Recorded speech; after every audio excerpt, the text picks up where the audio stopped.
Hi, everybody. Welcome back to the Limit Breakdown, where we break down the latest in TV, movies, and everything going on in entertainment. I'm your host, Migs, I'm Sid. and we are back after a week in hiatus. So let's jump right into it with my favorite part, the box office numbers. The box office Box office numbers. numbers. So big shakeup from what we've had. Obviously, we missed last week's. This is for the or the week priors. This is for last week, ending on the 23rd. 23rd. July Correct. 20. Okay. So, the big event for this past weekend, Barbenheimer. For those of you who are unaware, Barbie and Oppenheimer opened both this weekend. Both two very successful opening weekends. Yeah. Barbie took the number one spot with $162 million Wow. box office opening, making it the largest opening for a non-sequel, non-superhero movie. Nice. Well, theoretically, Barbie is a superhero. To many little girls, she. Fair. Coming in at the number two spot is Oppenheimer with $82 million for the weekend. Wait. So Barbie was 160. Yeah. And Oppenheimer was only 80. 82. Yeah. Still. Wow. I'm surprised. I mean, Okay. look, they both did really well internationally as well. Mhm. Oppenheimer had a global box office of 209, Nice. and Barbie had a global box office of 382. Wow. Okay. And Oppenheimer was off of a budget of 100 million versus Barbie had a budget of 145. Gotcha. Okay. So, Sound of Freedom is coming in at number 3 with 19.8 million. I have heard that is a good movie. I do want to watch it. I've heard. We'll talk about that in a minute. Fair. Mission Impossible is coming in at number 4 with 19.3 million. So Okay. a solid showing still. That's in second week, right? It's 2 weeks? Yeah, second 2 week. weeks in a row. Okay. And then Indiana Jones and the Dial of Destiny at number 5 with 6.7 million. Fair. Okay. Pretty good top 5. Yeah. So that catches us up on that. Really, the only big story that's happened in the last couple of weeks has been the SAG-AFTRA joining the Writers Guild in their strike for fair compensation. So I thought it was only fair for us to talk a little bit more about some of those issues. Obviously, you know, with us doing movie reviews and stuff like that, like we at least I personally stand in solidarity with the writers and the actors and the things that they're fighting for is really simple compensation. Now, everybody typically thinks of, you know, the top billed movie stars, you know, like the ones making millions. But they don't take into consideration all the people in the production, all the people Everybody that below it. yeah. And all of these people that get affected, and a couple of things that I thought were very interesting. One of the reasons that the Screen Actors Guild put forth as one of their main reasons for deciding to strike was a proposal they received from the production companies that they considered to be quote unquote revolutionary, but it's basically a way for them to further continue to exploit people's labor. So basically, you know, right now the big boogeyman is AI. Yeah. And the proposal they received is they wanted to put in a system where, you know, right now a lot of people that work on the lower tiers of entertainment will do extra work. So like anytime they're filming scenes, you got a bunch of people, you know, walking around in the background, you know, they'll get paid, you know, 50, 100, 200 bucks a day for those scenes to be shot. Yeah. They wanted to be able to scan a person's likeness, own it in perpetuity, indefinitely, and be able to use the scans and their likeness for the rest of time, and be able to use it without their consent on any project going forward. So basically, they would pay the extras 1 day's worth of work, own their image and likeness for the rest of time, and be able to use it digitally in any movie production. So after, they will not get paid for any future project. Yeah. Have you seen the first episode of Black Mirror? Yeah, a lot of people have brought up the huge similarities to Black Mirror. Interesting. And then another aspect was the way that the streaming revenue is set up. So I didn't fully understand it originally, Mm-hmm. but basically the way normal syndicated television works is they get compensated a certain amount based on how much those episodes get replayed, Mm-hmm. right? Okay. So like the thing was once a TV show like on normal cable would get to like syndication status, then that show would be replayed over and over again. So they would be able to make more money off of that. Mm-hmm. When streaming came out the last time, they basically it was kind of like a license agreement. So they would pay whoever owned the rights a certain amount for the license, Mm-hmm. independently of how much that show was being streamed. So if it was if that TV show, let's say for instance The Office, right, it was highly successful. If you watched one episode of The Office, or if you watched 10,000 episodes of The Office, the actors and all the people that gained the what is yeah, well, residuals. That's the word. Residual. Okay. Okay, so the residuals was the same. Whether Okay. and because a lot of the companies like Netflix, like Disney, like Hulu and all that, they wouldn't put out their numbers as far as how much people were watching. Mm-hmm. So like one of the actresses for Orange is the New Black put out her residuals, basically the deposit slips for all the residuals she's received from Netflix. Mm-hmm. And it was like 25 cents here, 35 cents there. Like Wow. and so it's really worthwhile investigating that it's not like millionaires being like, "Oh, I want more millions." It's really like people not getting fair compensation, and with technology having advanced so much within the last 15 years or so. Yeah, definitely. Well, I mean, the SAG and the writers contracts get reworked every 3 years, but they've kind of been kicking the bucket on the whole streaming thing for quite a while now, and it's now kind of just overspilled. Yeah. So, being an advocate for technology, I'm fully invested in technology. That's what my profession is and everything. And I love AI, right? Mm-hmm. And one of the things that I was listening to a friend of mine's podcast that he had said that kind of stuck with me was, 80s, 90s. When was World Wide Web was 90s, right? Yeah. Okay, Early so 90s. Early 90s. So, at that point, everyone's like, was the World Wide Web was the big bad thing. Yeah. It was just people are like, oh well, it's gonna take over this and it's gonna be that. But now the internet is everything. Yeah. Obviously, there's some bad things that are incorporated with the Yeah. internet. Obviously, if you don't want to watch certain types of videos, Yeah, of course. you don't have to go to it. And I think the same thing with AI. I think the AI is the next step in technology, and I'm fully supportive of it to a certain degree. Obviously, you can use it, as you said, in negative ways. Where suppose I'm a screenwriter, and I'm like, well, I don't really want to write this, so I write kind of what my ideas are into Chat GPT or a more fine-tuned AI, and it busts out an entire elaborate script for me. Yeah.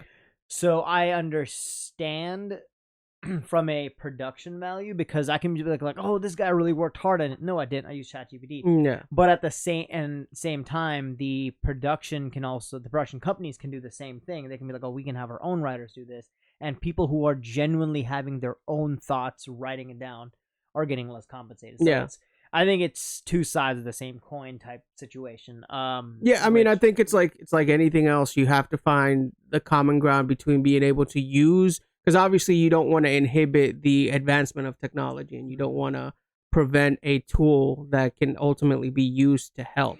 But that's the thing. You don't want to get to a point where that situation is abused. And like I said, I was particularly struck by the fact that like they are so hesitant to pay these people a living wage. And Netflix just today posted a job listing for a salary for an AI product manager for a salary of up to $900,000 a year. But they're arguing over residuals, where they're paying people nickels, dimes, and pennies. You know what I'm saying? It's like, I understand where the technology is going, and obviously, businesses are businesses. Their job is to fatten the bottom line. But Yeah. but at the same time, especially here, like we have to protect the workers. We've allowed companies to get away with too much as it is. Yeah. But And I think it's also in the line of like I was saying, it's more of people who are generally trying to do more creative work and more, work that matters, and not just for at the end they make money. And I think those are the people that are hurting. and at the end of the day. and it's kind of a two-sided sword thing, because I think that AI can completely replace writers as far as being able to make creative content? I don't think so.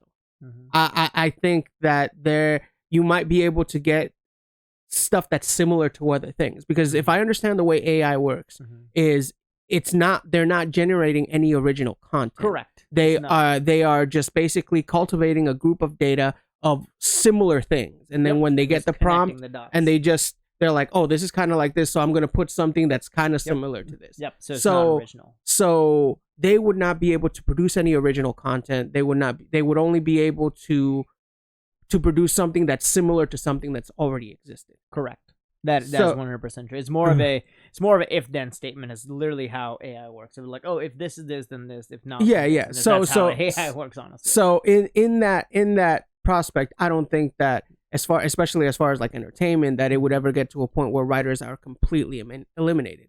But there's also a money motivator behind it. So do I put it beyond companies to be like, hey, instead of having a writer's room where we hire 10 of the best writers to work on this project, instead now with AI they can hire 2 of the best writers and AI. Yeah. You know what I'm saying? And so it's taking away opportunities from people. And yeah, that makes sense. So yeah, but that's kind of us diving deep into the weeds on that one. But I felt that it was, obviously us covering entertainment. This is the biggest news in entertainment going on, and I thought it was worth at least discussing a little bit. Fun fact to note: so I was in New York this past weekend, and we actually saw 2 different protests in New York City on 2 different days about this. So we were out touristing around, and we literally saw a bunch of people protesting hardcore in New York City itself. Yeah. So I was at it's definitely big now. Yeah. No, it's getting a lot of attention, and not to keep harping on it, but like a lot of the big company productions are being stubborn, and there's been a couple of executives that have been quoted saying that they're just gonna starve the writers and the actors out, and that they'll come back to the table once people start losing their houses. And it's not like a lot of these people can afford for it to drag out, but if they don't make a stand now, they're just gonna get trampled. And Dwayne "The Rock" Johnson actually, they didn't disclose how much he donated, but he donated to the union support fund, a 6-figure donation is what they said. Wow. To help support. And so that's kind of the thing. A lot of people are like, oh, should we stop watching movies? Should we stop watching TV shows? And as of right now, what the unions have said is basically, no, keep watching, keep showing, your support for us. But if you do want to help, find out what the union funds in order to maintain them and help them, be able to sustain themselves. Nice. I'll find out the link later, and I'll post the links for the unions in the description. But that's the best way to help. As of right now, none of the unions have called for any consumer strike. Let's switch gears now to actual entertainment. The meaningless stuff. The meaningless stuff. All right. Well, let me kick it off with something. All right, what you got? So Mortal Kombat 1 MK1 is being released September 1st. Okay. And they're releasing their character list as well as the cameo player list. Okay. And the cameo character list. Cameo characters are the ones that are going to be helping you in the background. Mm-hmm. They're like background characters that help you, but they're not playable characters. Okay. So this is not confirmed, but some of them are Omni-Man from Invincible. Oh yeah. Okay. The other one is Homelander from Yes. The Boys, which I find funny because they're both very, very similar Yeah. characters. Obviously, they're bringing back some old school characters like Baraka. Rain is coming back as a playable character as well. Okay. Ermac is finally going to be a playable character as well. Okay. So they're bringing back some crazy. I thought Omni-Man and Homelander were actually gonna be playable characters because they've done guest characters before. They've done guest character, but I find it funny that both Omni-Man and Homelander are more or less exactly the same character. They're both Superman. They're both evil Superman. Okay. I think one of them is going to be an actual playable character, while the other is the cameo. I'm not sure about that because I've seen both, and I'm not 100% sure what it's going to be like. So those are some of the updates on the gaming front. Okay. Marvel San Diego Comic-Con was quiet the weekend before last. Some announcements were made, nothing really crazy. The one that stuck out to me is not really an announcement, but it's a rumor that's gaining a lot of steam.